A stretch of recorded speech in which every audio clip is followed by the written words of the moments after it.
Ito, nadaanan ito. Nasa kanto na, tapos nasa pedestrian crossing, nasa tapat pa ng PWD ramp, at itong Innova na ito ay red plate. Di ba kayo pwedeng ipasok na lang? Hindi na kaya, sir. Abot di ako dito kasi, sir. Sasagad dun sa ano namin. Eh, kaso dapat umanap po kayo na mas maayos na lugar. Ano na lang, blower na lang po. Oo nga, pero kailangan nyo alisin na yan ngayon agad.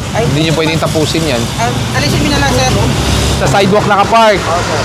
O sige, dahil sa sidewalk ka nakapark, Ang dami dito. Nakasampalat sa sidewalk.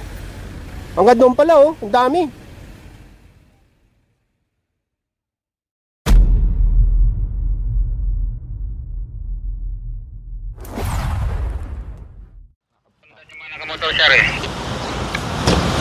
huwag masyadong lalayo ah. Skog! Skog! Skog! Skog! Skog! Pakialis nyo nga itong nakaharang sa sidewalk.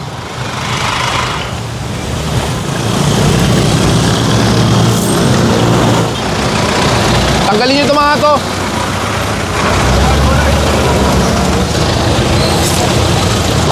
Yung Monday sig... Tinawagan kita eh. Hi! Good morning!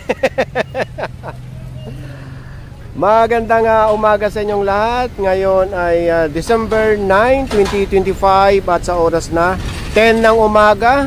Nandito ngayon ang Special Operations Group ng MMDA sa pamumuno ni Sir Gabriel Go dito sa may Panay Avenue at sakop ng Quezon City. At itong Panay Avenue ay isa sa mga mabuhay lane na kung saan tad-tad ang makikita nyo mga no parking sign dito.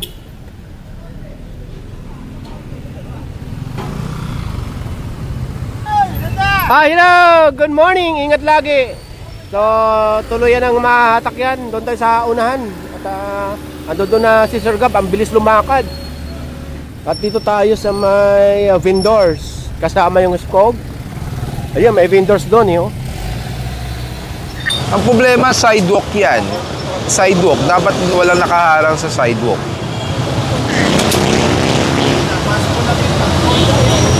Kasi meron mga Ito yun, nasa sidewalk.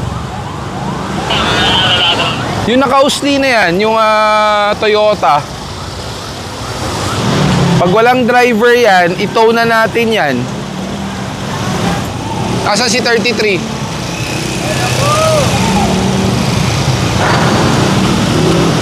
Naginog pa dito. Pag motor may sinasampa pa. Ay, may isasampa siyang tricycle. Hi Sir Gab, good morning! Morning! So yun, kukunin na yung tricycle dahil iniwan lang doon sa sidewalk.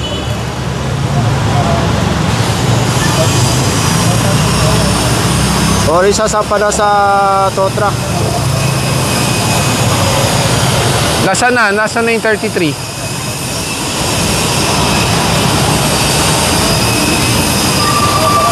Paano na lang po ako, papatulong na lang po ako maya-maya. Eh, kailangan po ngayon. Wala pa po ako matawag na ano. Skog! Yung motor nga, tulungan nyo ialis. Bakit pa rin po kasi kailangan nasa loob po. Hindi po, doon lang po. Sa may poste ng ilaw. O, doon po sa may poste. Lupa na po yun. O, doon po sa may poste, pwede po. Sa may lupa. Hindi ko po kayang Ano ba to? Sa inyo po ba? O pinabantayan lang po? Yung nandiyan po sa mayon, midtik po ang may-ari nito. So pinabantayan lang po sa inyo? Parang Binayaran po kayo para magbantay? Kaano-ano nyo po? wala, kaibigan lang po. Kaibigan, ayun lang problema. Hindi pala sa kanya, kala ko sa inyo tay. Sir, pasuyo. Sir Lanyon. Pakitikitan daw to. Lanyog, pakitikitan to. Hindi pala kay tatay, kala ko sa kanya. Kala ko naman sa inyo, sabi nyo, sa pamangkin mo. Bali, pamangkin ko po sa malayo ng programa na. Diyan, territory. Kailangan mo muna kunin mo to. Malayong kamag-anak. Parang rin mga size ng mga pagdating naman po dito sa Maynila, kahit magkakapilido kayo, hindi kayo magkakakilala eh. Kayo po ba nagpapaparking dito? Sa gabi po. Yun. Dati, nung hindi pa inasarado. Sabi na eh. Sampa. Parang paalam na, siyempre.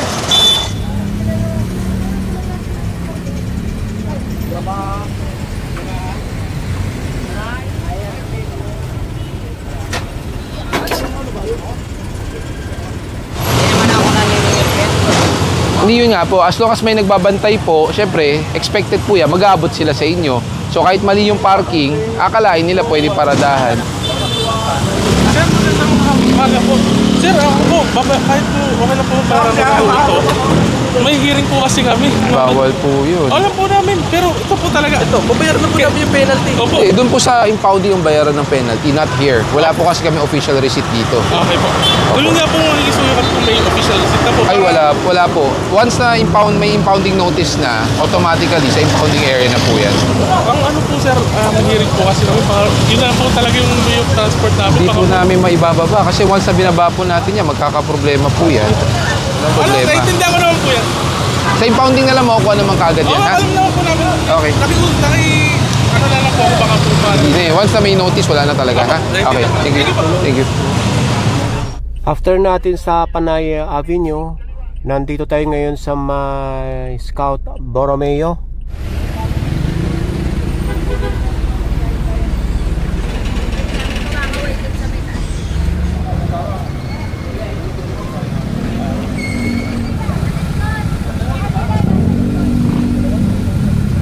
Ang oras ngayon ay 10:45 ng umaga at bumuhos na yung malakas na ulan. At after natin sa may Scout Borromeo, binabaybay ng clearing team itong Scout Tobias. Ito, nadaanan ito. Nasa kanto na, tapos nasa pedestrian crossing, nasa tapat pa ng PWD ramp. At itong Innova na ito ay red plate.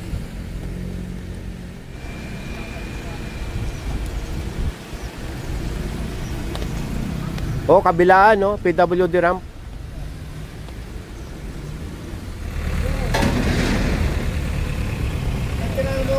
So, ayan. Libre na yung PWD ramp saka itong pedestrian crossing. After natin sa Scout Tobias, kumanan dito sa may Scout Chuatoco. Mabuhay lane to, Chuatoco. Saka kahit na hindi mabuhay lane, sidewalk pa rin eh.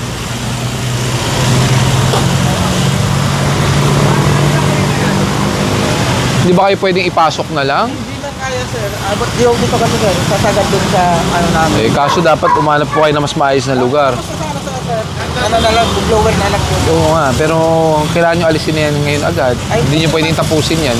Alisin mo na lang sir. Ano bang ginugroom nyo? Shih Tzu ba yan? Opo sir.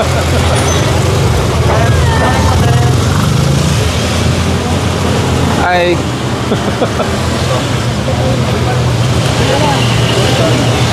Cute pa naman yung asong ginugroom. Basing. Kuya. Bakit ba kayo nakaparado dito?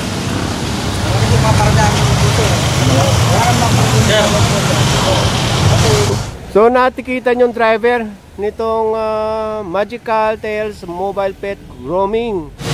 Saan nakakabit yung tubig? Sarili nyo? Sa kanila po. Sa kanila. Eh, yung kuryente? Sa kanila po. Sa kanila rin. Pwede kami sa tapat talaga ng bahay. Bakit? Hindi mo kami nasyon. Eh, bakit hindi na lang yung mga since mobile kayo, di ba? Eh, sa may-ari yung kuryente, sa tubig. Sa inyo lang yung mga gamit, shampoo. Sa amin ang shampoo po sir, sabon, tampos. Kanila lang ang tubig po rin. Bakit hindi na lang Saan naman kami sir? Kakampi po lang. sa kalaw kuha? Ba't di na lang pag tulad niyan, alanganin, walang parking, baba ang mga tao, yung mga gamit nyo, sa loob na lang ng bahay, ganun din eh. Tapos balikan na lang kayo. Wala din sir, yung sakyan pa rin. Kasi kailangan namin, doon pa rin, dito pa rin. Kasi inisa kami po. Actually maganda to, very convenient eh. Ang problema lang, ayun nga, nakaharang sa sidewalk, saka sa bangketa. Pero kung meron namang maayos na parking, well, convenient to for pet lovers, di ba? Oo. So you have to they have to consider din yung pag nagpa-service, yung parking area kasi tulad niyan, yung water supply, yung electrical supply, doon naman po sa nag-request ng service, no. So I think they should also at least tell or advise the service provider na wala kaming parking. So meron ba kayo ibang option? Pag wala, so syempre kawawa rin naman.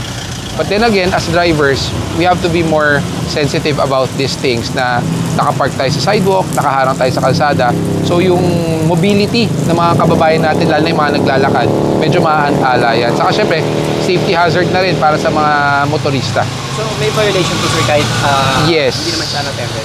Illegal parking attended naman sila, which cost 1,000 pesos. May consideration ba sir? Well, ang consideration na nandyan is syempre nandyan naman yung driver, so hindi siya matuto. But then again, the ticket will be issued kasi may violation po talaga. Pareho. Yes. Sir. Kailangan nyo alisin. Ako po sa Ialisin nyo na ha.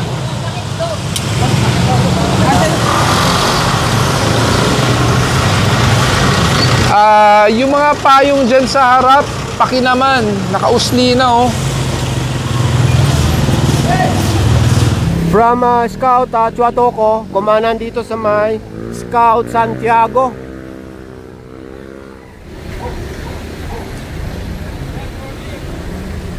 Dito sa Scout Santiago, ayan, one side parking yan. Yung mga matitikitan, yung sa kanan. May sinasampa na palang tricycle dito sa kanan. Ito mga one side parking dito, ayon na rin sa mga nadodokumentary natin, yung mga matitikitan lang dito sa one side parking, yung mga nakasampa sa sidewalk, yung sa kanto nakapark, saka nahaharangan yung gate. Ito pala yung nireklamo. Ay wala na eh, ano na talaga eh. Ba't patitikitan? Junk na. Sabi ni Sir Paul, Makukuha pa ba yan? May plaka. Wala na battery. Sadya ba ito nakatumba? Nakatumba daw talaga. Pero may makina pa. Ang kadyalan tayo sa kanto ng Aeroses.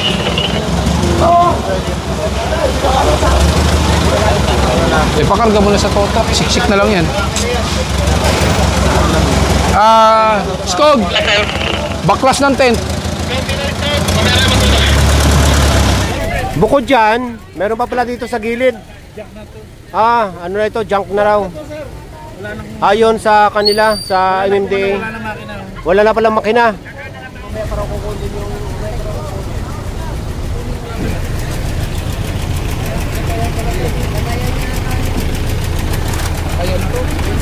So kasama nga ito sa complaint galing nga 8888. Regarding nga pala sa mga reklamo ng mga concerned citizen, ay pumunta lang kayo sa website ng Presidential Complaint 8888 or sa Facebook page ng MMDA.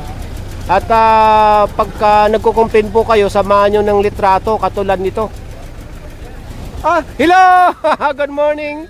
Ayan, good morning. Good morning.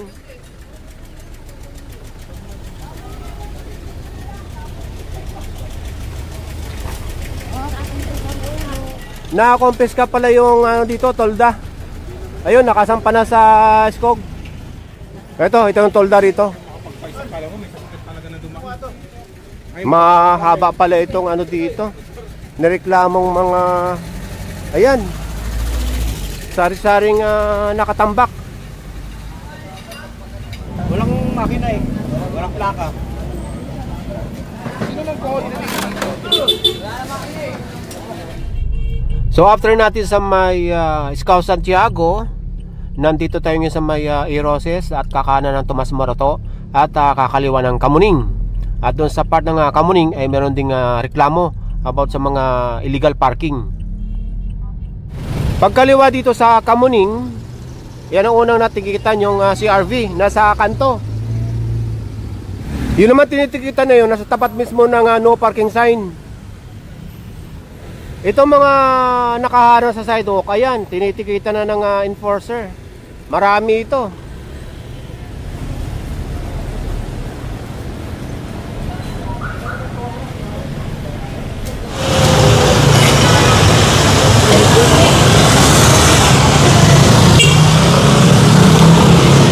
Mga natikitan dito mga motor na nakasangpa dito sa sidewalk. Sunod-sunod, ang dami.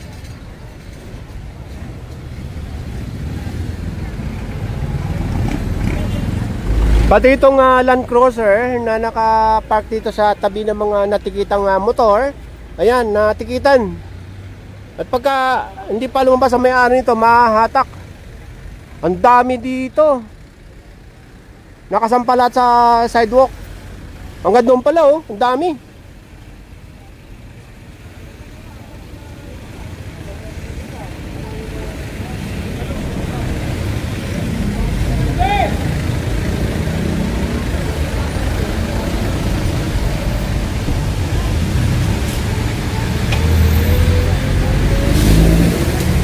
Andito naman lahat yung mga may-ari ng motor. Halos, andito lahat. Kanya-kanya ng tabi itong mga motorsiklo. Pero ito, okay na yan. Ayon sa MMDA, wag lang maharangan itong sidewalk.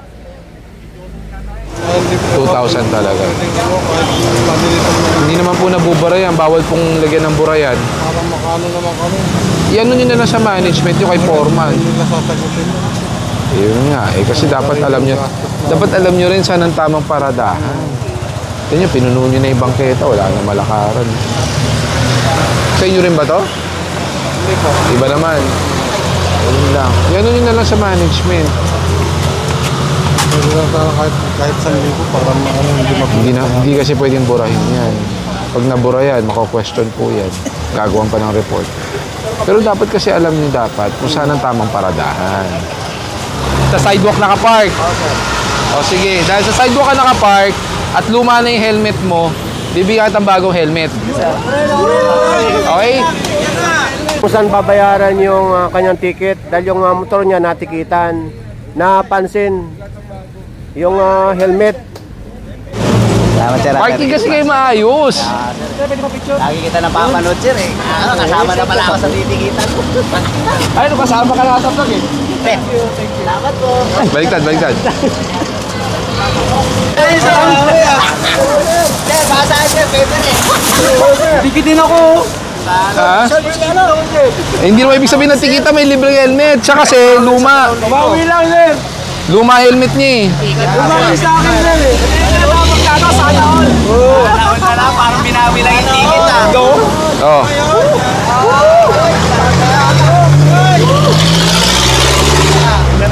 Mapapanood yung kikasa ko. Mamaya, mapapanood ko yan. Bawi lang ba? Hindi ko na daan naman. Bawi lang. Sir, pibenta yan, sir. Pambayaan. Huwag mo bebenta. Mas ko na yan eh. Ito ha, double visor ha. Puro pa. Okay. Halika, subukan natin kung kasya sa'yo. Pag hindi, sorry, bigyan natin sa iba. Oh, sana all, sir. Kasya ba? Yan. Oh, lock mo to lagi na maayos. Wala sa kalam. Okay ba? Ticket. I-ticket nga illegal parking kasi sa sidewalk. Pagsisiya na lang. Eh kaso, nakita ko, ito may helmet niya. Oh, sira-sira na. Oh, hindi ka na mapoproteksyonan yan. Yan ang gamitin mo, ha? Wala akong helmet. Wala kami helmet mo para... Sa susunod, park na maayos, ha? Kaya nga, sir. May extra visor na smoke. May smoke na visor para pag angkas mo, hindi ka mahuli. Kung hindi original angkas mo. Oh, daw. Kung gagawin yun. Yes, sir. Thank you, sir. Alright. O, sige na. Kumanap ka ng parking na maayos.